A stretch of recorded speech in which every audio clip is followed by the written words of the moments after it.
అనే గౌరవం లేకుండా నోటికి ఎంతొస్తే అంత మాట్లాడేస్తున్నావు. ఆహా, నీ భర్తని ఒక్క మాట అంటేనే నువ్వంత ఫీల్ అయిపోతున్నావు. నీకు అంత కోపం వస్తుంది. అర్చన నీలాంటిది కాదా?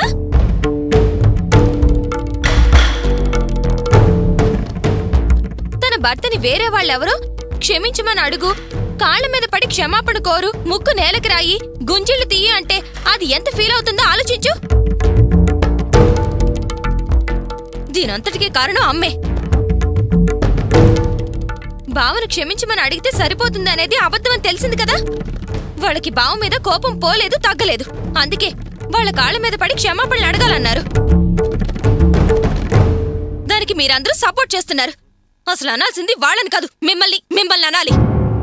కావ్య, అనవసరంగా మాట్లాడుకో. నా మీద నీకు నమ్మకం లేదా?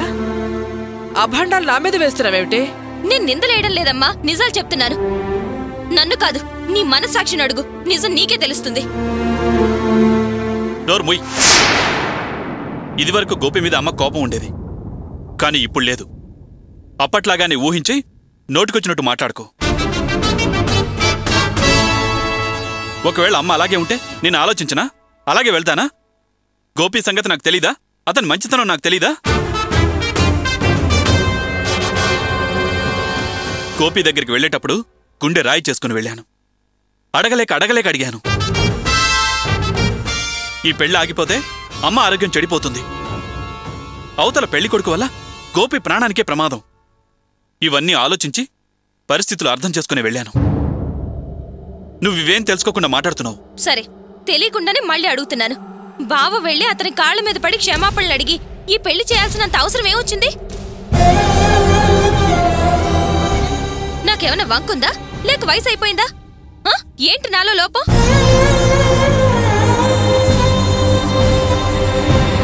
నా పర్మిషన్ లేకుండా నన్ను ఫోటోలు తీయడం తప్పు. అదేంటని అడిగిన బావకి సరిగ్గా సమాధానం చెప్పకపోతే 4 తగిలించి దారిలో పెట్టారు. తప్పా?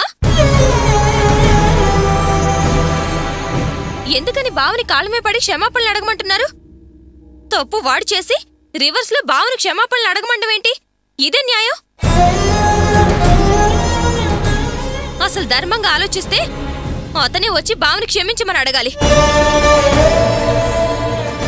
నా పెళ్లి వంక చెప్పి వాణ్ణి బావ చేత క్షమించమని అడిగినందుకే నేను చాలా బాధపడుతున్నాను, తట్టుకోలేకపోతున్నాను. ఏ తప్పు చేయని బావని కాళ్ళు పట్టుకోమండో మొత్తం మన కుటుంబానికి అవమానమని అనిపించడం లేదా?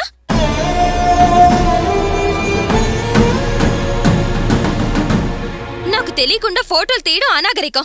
మీరు వెళ్ళి క్షమించమని అడగడం మరీ అనాగరికం. కావ్య, నీకే 4 మాటలొచ్చు కదా అని తెలివిగా నాగరికం అనాగరికం అని మాట్లాడుకో. కాస్త ప్రాక్టికల్గా ఆలోచించు. అతను చేసిందేం తప్పు కాదు. ఈరోజు రేపు అవన్నీ కామనే. బయట వాళ్లే ఫోటోలు తీస్తున్నారు.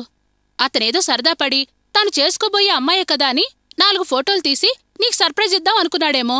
అదేం తప్పా? పోనీ తప్పే అనుకుందాం. అందుకని గోపి వెళ్ళి అతన్ని కొట్టేయడమేనా? అది తప్పు కదా? చూడు కావ్య, ఎవరు తప్పు చేశారు ఎవరు చేయలేదని ముఖ్యం కాదు. ఒక శుభకార్యం జరగడం కోసం మనం వెళ్ళి క్షమించమని అడగడం తప్పేం కాదు. అలాగే వద్దురా, నీ మాటకే వద్దాం. క్షమించమని అడగడం తప్పేం కాదు.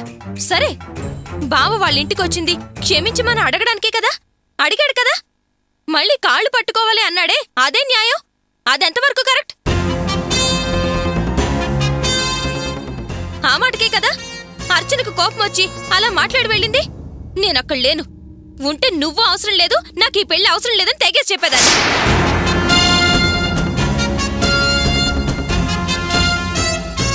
తెగేసి చెప్పో చీపో అనో చెప్పు తీసి కొట్టేసొస్తే సరిపోతుందా? అలా చేస్తే నష్టపోయేదెవరు? నువ్వే కదా. ఇంతకు ముందు దిలీప్ విషయంలో అవమానం జరిగింది, ఇప్పుడు ఇది. ఇలా వరుసగా నీ పెళ్లి విషయంలో ఎదురు దెబ్బలు తగులుతూనే ఉన్నాయనుకో, అప్పుడు సంబంధం అడగడానికి ముందుకెవ్వరూ రారు. పర్వాలేదు, నేనేం దిగులు పడ్ను. అసలు నిజం చెప్పాలంటే నాకు పెళ్లి మీద ఇంట్రెస్ట్ లేదు. అమ్మ ఊరికే అంటుంది కదా అని ఒకే ఒక్క కారణంతో సరే అన్నాను. ఇప్పుడు ఈ పెళ్లి జరగకపోయినా నాకేం బాధలేదు.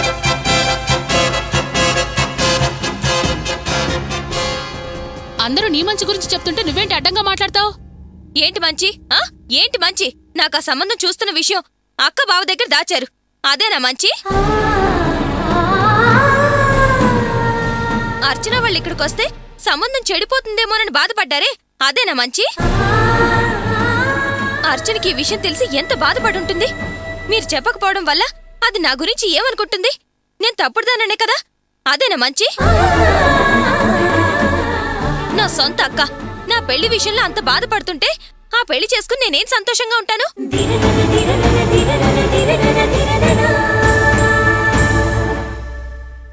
అందుకే నేను ఖచ్చితంగా చెప్తున్నాను, నాకు ఈ పెళ్ళొద్దు, నేను చేసుకోను, ఈ పెళ్లి జరగదు.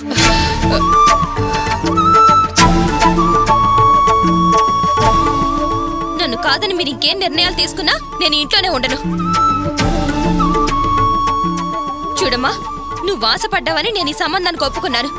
ఇప్పుడు ఈ పెళ్లి నీ వల్ల ఆగింది, ఇంకొదిలేండి. అర్చన్ని బావన్ని ఎలా సమాధానపరచాలో నాకు తెలుసు. మీరు చేసిన తప్పుకి ఇప్పుడు నేను వెళ్ళి వాళ్ళ కాళ్ళ పడి క్షమాపణలు అడుగుతాను. అవునమ్మా, నాకు ఈ సంబంధం మొట్టమొదటి నుంచి ఇష్టం లేదు. ఆ అబ్బాయి ప్రవర్తన, ఆ మాట తీరు నాకు నచ్చలేదు. అతనికి డబ్బుందనే ఒకే ఒక్క పాయింట్ మీద మీ అమ్మ అతన్ని నెత్తికెత్తుకుంది, నేనెత్తుకోలేదు.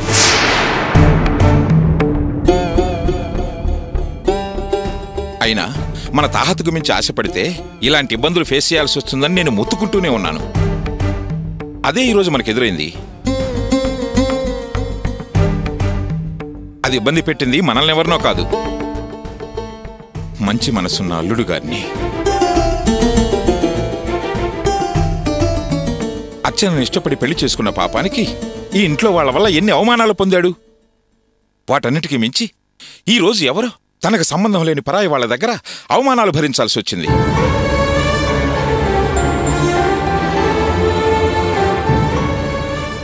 ఇదంతా అతనికి అవసరమా? ఇలా అవమానాలు పడటం అతను తలరాత అనుకుంటారా? లేదంటే ఆ కొత్త ఏముందలే, ఇదంతా అతనికి అలవాటే కదా అంటారా? మంచి మనిషిగా పుట్టడమే అతను చేసింది తప్ప అది బలహీనతగా తీసుకొని అతన్ని అవమానపరచాలనుకుంటారా? చాలండి, చాలు. నా ఆరాటం మీరు అర్థం చేసుకున్నప్పుడు నేనేం చేయను? ఇక మీద ఎవరి పెళ్లిళ్ల విషయంలోనూ నేను వేలు పెట్టను. మీరందరూ చూసి సరే అని మీకు మీరే నిర్ణయం తీసుకోండి, అంతే. ఏదో నేను ఈ ఇంట్లో ఉన్న ఓ వస్తువులా, ఏదో సోఫా లాగానో ఓ టేబుల్ లాగానో పడుంటాను. నాన్న, అమ్మ ఎప్పుడు ఇంతే, ఎప్పుడు చూసినా ఏదో ఒకటి తెచ్చిపెట్టుకుని బాధపడుతూ ఉంటుంది. నేను తర్వాత అమ్మతో మాట్లాడతానులేండి. ముందు నేను అర్చన బావ దగ్గరికి వెళ్ళి జరిగిన దానికి క్షమాపణలు అడిగి సర్ది చెప్పాలి. వస్తాను నాన్న.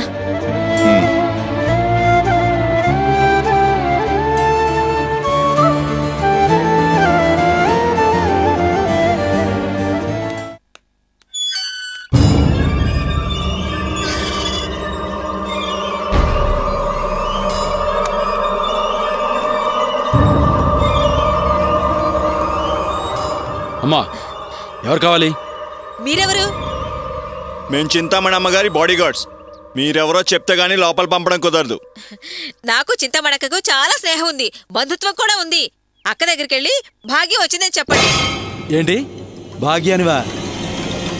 ఆల్రెడీ భాగ్యం అమ్మని కలిసి వెళ్ళింది. నా పేరే భాగ్యం, ఇంకెవరో వచ్చి కలవడం ఏంటి?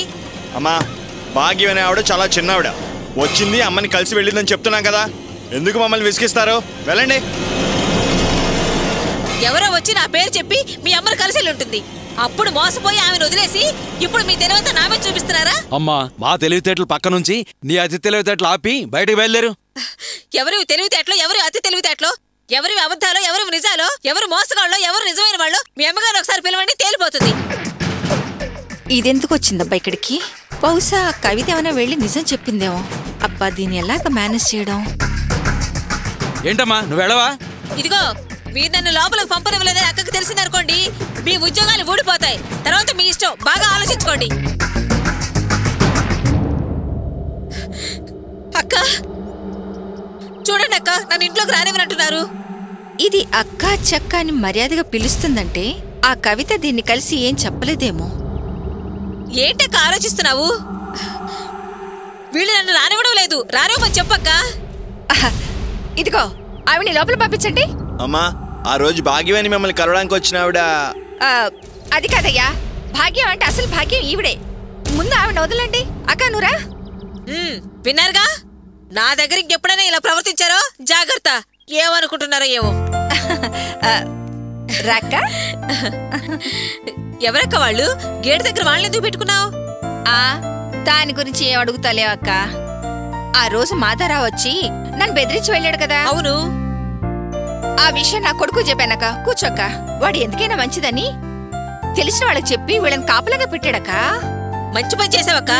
ఆ మాధవరావు కొంచెం కూడా దయాదాక్షిణ్యాలు లేని మనిషి, రాక్షసుడు, ఏమైనా చేస్తాడు.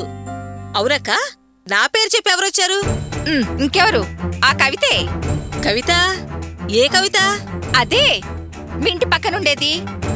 అర్చన నగలు దొంగతనం చేసి జైలుకెళ్ళిందే ఆ ముచ్చుమొహంది. ఓ అదా? అది ఇక్కడ కూడా వచ్చిందా? అది అక్కడ కూడా వచ్చిందా? వచ్చిందక్క. వచ్చి ఏం చెప్పింది ఏంటి? పోలీసులు పట్టుకెళ్ళేటప్పుడు ఏం చెప్పిందో అదే రికార్డు మళ్ళీ వేసింది. అన్నిటికీ కారణం నువ్వు జయంతేనని చెప్పింది. దానికి ఏమీ తెలీదంట. నన్ను నమ్మండి నమ్మండి అని తెగ బతివిలాడిందక్క. అది నిందలేసినంత మాత్రాన నేను నమ్మేస్తానా? అక్క, నువ్వేమైనా నాకు కొత్త? నీ గురించి నాకు తెలీదు. నా కుటుంబం కోసం నువ్వెన్ని మంచి పనులు చేసావక్క. ఎంత సాయం చేశావు. వాసుని కాపాడి వాళ్ళిద్దరిని ఒకటి చేశావు. వియ్యాల వారితో కలిసిపోవడానికి ఎన్ని మంచి మార్గాలు చెప్పావు. అలాంటి నీ మీద అది అబాండాలు వేస్తే నేను నమ్మేస్తానా ఏంటి? ఏంటక్క, నేను వసపెట్టలో అన్ని మాటలు మాట్లాడుతుంటే నువ్వేం మాట్లాడుకున్నా మౌనంగా ఉన్నావు? మరేం లేదక్క. నీదెంత మంచి మనసక్క. నీ ప్లేస్లో నేనే ఉండుంటే ఆ కవిత చెప్పేది నమ్మినా నమ్ముండేదాన్ని. అనవసరంగా నిన్ను అపార్థం చేసుకున్నానక్క. కానీ నువ్వు నా మీద ఇంత నమ్మకం ఉంచి అది ఏం చెప్పినా నమ్మకుండా అక్క అంటూ నా ఇంటికొచ్చిన నువ్వు నిజంగా నీకు చేతులెత్తి నమస్కరించాలక్క. ఏంటక్క అంత పెద్ద పెద్ద మాట్లాడతావు? ఇన్ని రోజులుగా నువ్వు మాకు చేసిన సహాయానికి అసలు చేతులెత్తి మొక్కాల్సింది నేనక్క.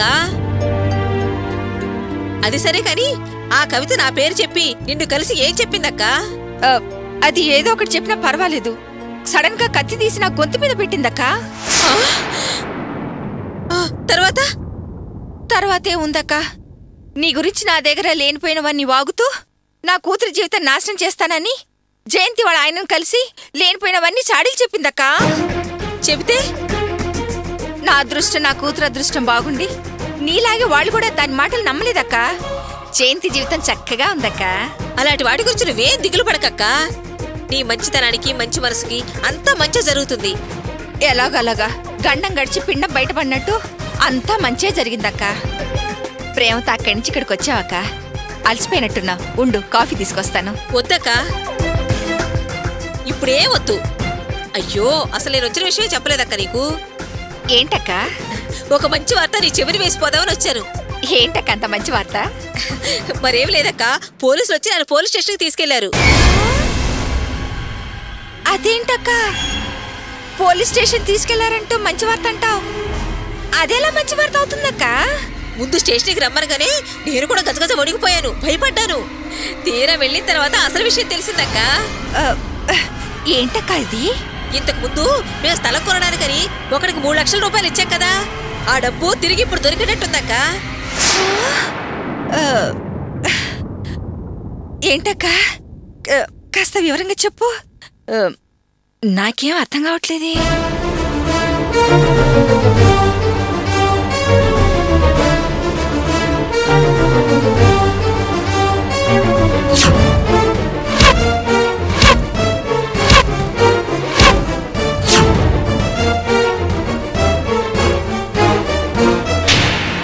ఏంటక్క అలా బొమ్మలా నిలబడ్డావు? సంతోషం తట్టుకోలేక నోటి మాట రావట్లేదక్క. నాకేదన్నా మేలు జరిగితే మొట్టమొదట సంతోషించేదానివి నువ్వేనక్క. మనిషికి ఎక్కువ సంతోషం వచ్చినా దుఃఖం వచ్చినా మాటలు రావు అంటారు. అలా సంతోషంతో మాటలు రాని మనిషిని మొట్టమొదటిసారిగా నిన్నే చూస్తున్నానక్క. బతకడం ఎలాగా అనుకునే టైంలో విరిగిపోయిన పాలు కుదురుకున్నట్టు ఈ డబ్బుల సంగతి తెలిసిందక్క. ఆ బ్రోకర్ గాడి వెనకాల ఎవరున్నారో తెలిస్తే చాలు, పోలీసులు వాళ్ళని పట్టుకొచ్చి నా డబ్బులు నాకు ఇప్పిస్తావన్నారు. ఆ మోసగాడికి తోడుగా ఉన్న వాళ్ళంతా నా కడుపు మంట తగిలి నాశనం అయిపోతారక్క, సర్వనాశనం అయిపోతారు. ఏంటక్క ఎందుకలా మాట్లాడకుండా కూర్చున్నావు? ఏం లేదక్క, నువ్వు అన్నట్టు తప్పు చేసిన వాళ్ళకి తప్పకుండా శిక్ష పడుతుందక్క, అదే ఆలోచిస్తున్నానక్క. సరేనక్క, మరి నేను వెళ్ళొస్తాను. ముందు తీపి కబురు నీకు చెబుదామనే వచ్చారక్క. వస్తారక్క? అక్క, ఆ గుమ్మలో నిలబడ్డారే నీ కాపల వాళ్ళు, వాళ్ళకి చెప్పు నేను అప్పుడప్పుడు వచ్చిపోతుంటాను, నన్ను ఆపొద్దు అని. వస్తారక్క?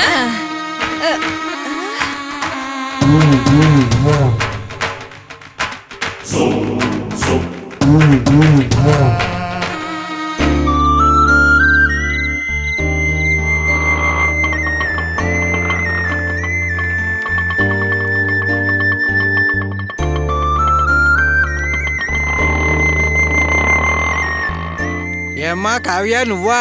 బాగున్నావా? బాగున్నాను మావయ్య, మీరెలా ఉన్నారు? నాకేంటమ్మా బ్రహ్మాండంగా ఉన్నాను. మహారాజు లాంటి కొడుకు, మహారాణి లాంటి కోళ్ళు, టయానికి తృప్తిగా చేసి పెడుతోంది. ఇక నాకు పనే ఉంది, తింటాం పడుకోవటం, తింటాం పడుకోవటం. ఏంటమ్మా అక్కని చూసి వెళ్దామని వచ్చావా? అవును. వెళ్ళు వెళ్ళు. అక్క చెల్లెలంటే మీలాగానే ఉండాలి, అప్పుడప్పుడు ఒకరికొకరు మాట్లాడుకుంటూ ఉండాలమ్మా. సరే మావయ్య, నేను లోపలికి వెళ్ళొస్తా. వెళ్ళమ్మా వెళ్ళు. అమ్మా కావ్య. ఏంటి మావయ్య? మరేం లేదమ్మా, నీ పెళ్లి గురించి ఏదో గొడవ అయిందని విన్నాను, నిజమేనా?